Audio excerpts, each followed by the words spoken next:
47. Grafik berikut menunjukkan hasil eksperimen pemberian nutrisi berlebih pada ekosistem danau selama beberapa tahun. Garis solid menunjukkan level biomasa fitoplankton pada danau yang diberi perlakuan pupuk yang mengandung unsur C, N, dan P. Sedangkan garis putus-putus menunjukkan danau kontrol yang tidak diberi pupuk. Pemberian pupuk dimulai pada tahun 1970 dan berhenti pada tahun 1980. Oke, jadi di sini ada membandingkan pertumbuhan dari fitoplankton dari dua danau yang diberi perlakuan berbeda. Danau yang pertama di sini yang garis putus-putus itu dia tidak diberikan perlakuan apa-apa, jadi danaunya didiemin aja. Kemudian danau yang kedua di sini yang dilambangkan pakai garis yang solid gini, garis yang nyambung nggak putus-putus ini adalah danau yang diberikan pupuk di dalamnya. Oke, kita masuk ke pernyataan. Yang A. Kedua danau memiliki biomasa yang sama sebelum pemberian pupuk. Di sini jawabannya benar. Kita lihat dari mana? Kalau dibilangnya di sini sebelum pemberian pupuk, berarti kita ngacunya pada titik awal dari adanya grafik ini, yaitu pada di sekitar yang ini, titik yang ini.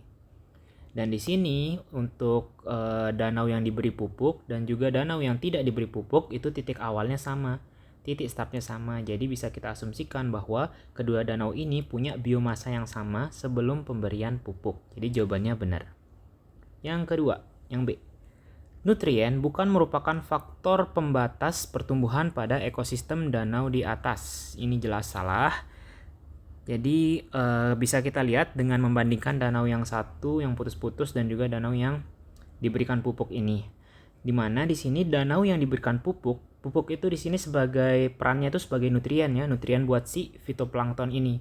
Dan di sini kelihatan tuh danau yang diberikan pupuk, artinya danau yang diberikan nutrien untuk fitoplanktonnya itu memiliki pertumbuhan fitoplankton yang jauh lebih tinggi dibandingkan dengan danau yang tidak diberi pupuk.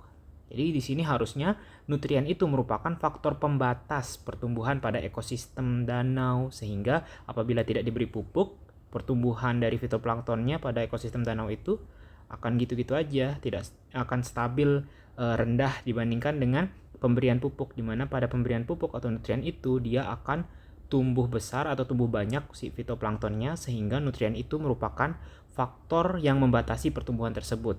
Kalau nutriennya kurang, pertumbuhannya kurang. Kalau nutriennya cukup, pertumbuhannya nanti cukup. Jadi harusnya dia untuk opsi ini jawabannya salah. Yang C. Daya dukung atau carrying capacity. Jadi carrying capacity ini merupakan jumlah individu yang bisa bertahan hidup di ekosistem tersebut ya. Daya dukung atau carrying capacity dari danau yang diberi pupuk berada di sekitar 5 gram per meter kubik. Di sini jawabannya benar, jadi kita lihat aja di sini untuk rata-rata dari biomasa fitoplanktonnya.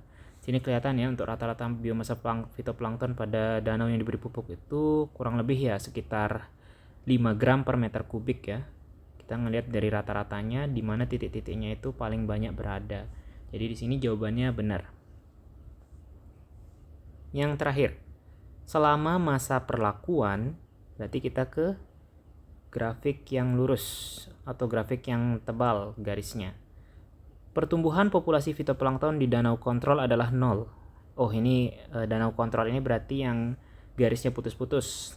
Dan di sini dikatakan bahwa selama masa perlakuan atau selama percobaan ini berlangsung, selama pengamatan ini berlangsung, yaitu selama danau B itu diberikan pupuk, pertumbuhan populasi fitoplankton di danau kontrol atau danau yang tidak diberikan perlakuan apa-apa, tidak diberi pupuk adalah 0. Sini jawabannya benar. Kita bisa lihat dari nilai rata-rata pertumbuhan fitoplankton yang ada pada danau garis putus-putus ini, danau yang tidak diberikan pupuk. Di mana jumlah biomasa fitoplanktonnya itu cenderung stabil di sekitar 1 atau bahkan kurang dari 1 nih, 1 gram per meter kubik. Dan dia tidak ada lonjakan pertumbuhannya, tidak ada peningkatan ataupun tidak ada penurunan, sehingga bisa dikatakan bahwa pertumbuhan populasi si fitoplankton pada danau yang tidak diberi pupuk ini atau pada danau kontrol ini adalah 0. Jadi jawabannya benar.